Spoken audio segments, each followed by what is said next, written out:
The African Union says it will send 200 military advisors and human rights observers to Burundi 10 months into the country's violent political crisis over President Pierre Nkurunziza's third term.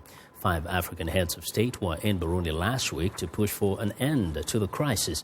In December, the African Union proposed sending 5,000 troops to Burundi, but the bloc backed off when the government rejected the initiative. Human rights agencies say at least 400 people have been killed during the crisis. Another 200,000 have fled the country. Well, for more perspective on the Burundi crisis, I'm joined by Carine Kaneza, a member of the Burundi Women and Girls Movement for Peace and Security. Ms. Kaneza, welcome to Africa 54.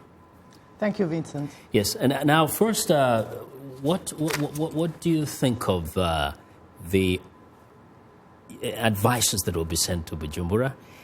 Do you see that as perhaps hope now for peace, that we're going to have some people talking to the authorities there, to both sides? I think it's a well thought out exercise of bringing scrutiny into the crisis, but it's not enough. It's not enough, and the reason why it's not enough is that prior to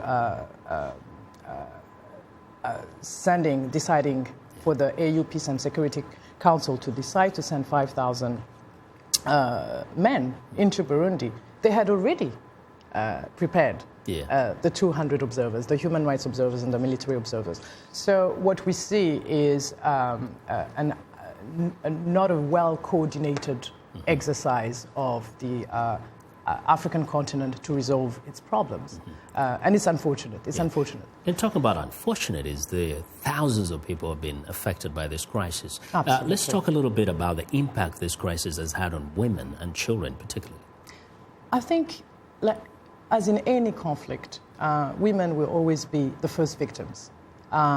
We have 2 types of really scenarios here. You have the woman who stays in Burundi in silence, scared, terrorized, and you have the one who manages to flee the country.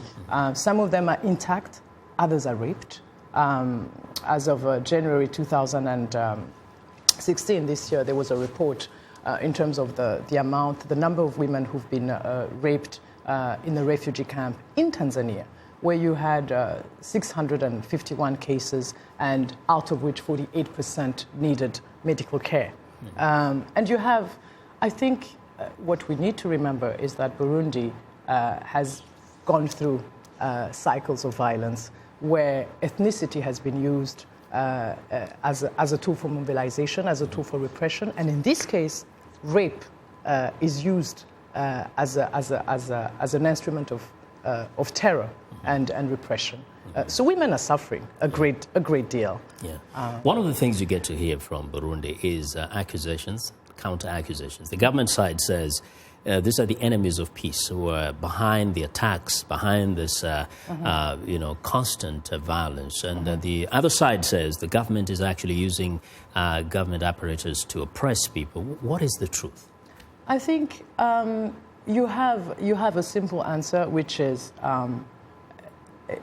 with the fact that we don't have any media, independent broadcasting, it's obviously very difficult to know where the truth is. The second thing is, we've been asking the international community, the civil society, we have been screaming for an investigation mechanism to go and look into the gross human rights violations.